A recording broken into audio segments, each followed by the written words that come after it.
Hapon PAFTE. On behalf of our Dean, Ma'am Melody Saporito, my co-researcher, Mr. Vernal Garma, here is our presentation. It's entitled AI-Based Assessment in English Language Teaching and Learning Across Asia-Pacific Higher Education Institution, a meta-synthesis. We are heading to a new direction, but before that, we need to be reminded on where is our ultimate destination, and that is quality education. For language education to reach that destination, we need to understand its changing landscape. What is the changing landscape of ELT? AI has been the attention of research in Asia. In fact, Asian higher education institutions have recently focused on AI-based assessment in English language instruction, comparing among other levels. So what? This advancement could fill the gap for the long-time search for practical assessment instruction that Bloom thought impossible long time ago.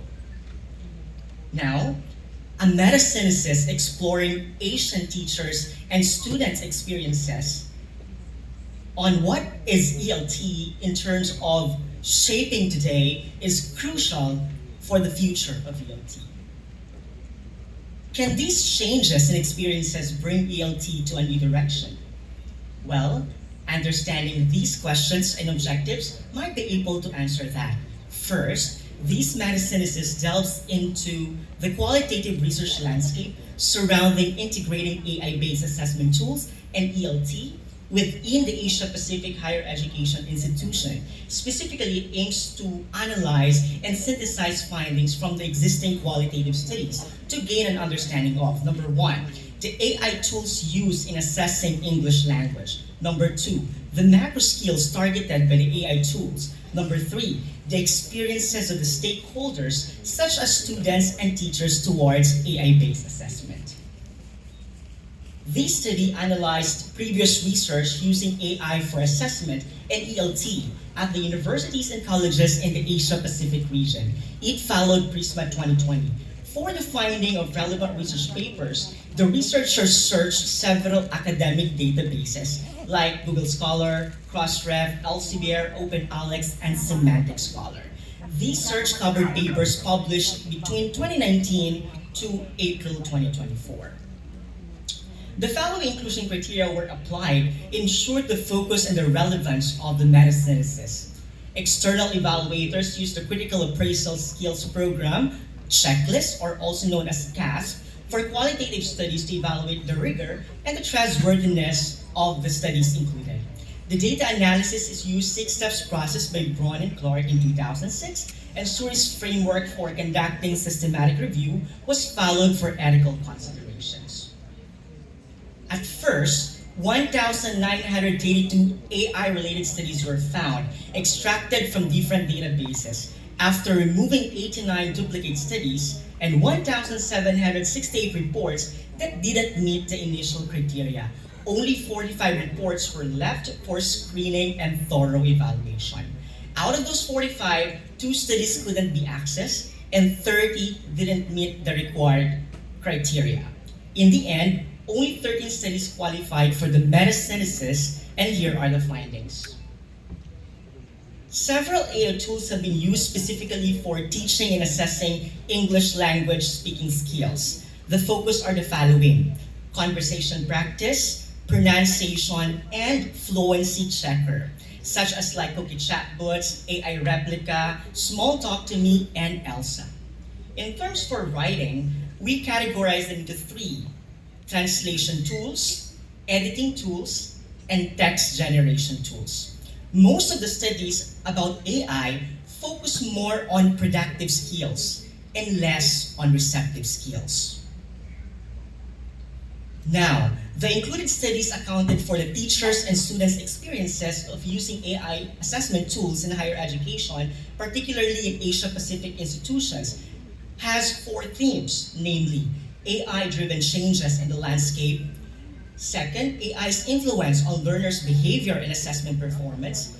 AI benefits in language assessment. And AI limitations in language assessment. In essence, AI brought about changes, influences, benefits, limitations to Asian students and teachers.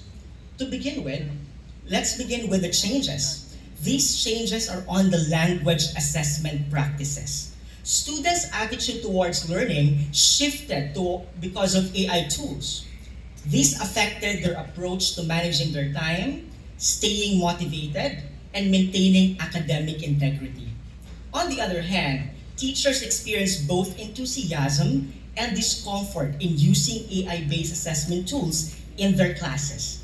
These experiences impacted their teaching and assessment practices. AI has a big impact on how students learn and perform in language assessment. Students with proficient English language use AI tools effectively, reading original text and critically evaluating AI-generated texts. However, for the learners who have a beginning proficiency in terms of their language, heavily rely on translation tools and often use and trust AI output without question. Their dependency on AI increases as English skills decrease. So, we need to foster critical thinking, especially for the students who have a beginning level in terms of their language proficiency, to ensure that AI aids rather than hinders their language learning. Let's go to the benefits. AI benefits in language assessment are overwhelming. AI-based assessment tools improve language skills and help students tailor their learning. In addition, AI makes the teaching, feedbacking, and grading efficient. These were the benefits: improved language skills, personalized and flexible learning, and efficient assessment feedback. Even though AI tools offer advantages, key challenges and limitations remain. AI-based assessment tools face several technical and reliability issues, primarily if they are used in a multicultural context, like Philippines or Asian countries. Three challenges include technical limitations, assessment quality concerns, and limited understanding of the context and the emotions of different people. Indeed, AI has dramatically transformed the implementation of assessment. Thus, artificial intelligence brought about changes in the landscape of language assessment across higher education institutions in the Asia-Pacific region. Students and teachers experience both benefits and limitations as AI integrated in their assessment. We recommend the following. First, teacher training. Tertiary education teachers must include training on integrating AI literacy in a multicultural context. Second, student development. Teachers must develop students' AI literacy at the college level, especially for the learners who have a beginning level of their language proficiency. Lastly, research focus. More research needed on the AI-based assessment tools for receptive skills. Current studies are more on productive skills. In a nutshell, they all focus on AI literacy in the tertiary education and language education. Now, towards the new direction. Hopefully, we'll be able to produce a more reliable, values-oriented, and Asian-friendly context of AI education in the language teaching. Hopefully, we can be able to reach safely our destination of quality education. Maayong hapon.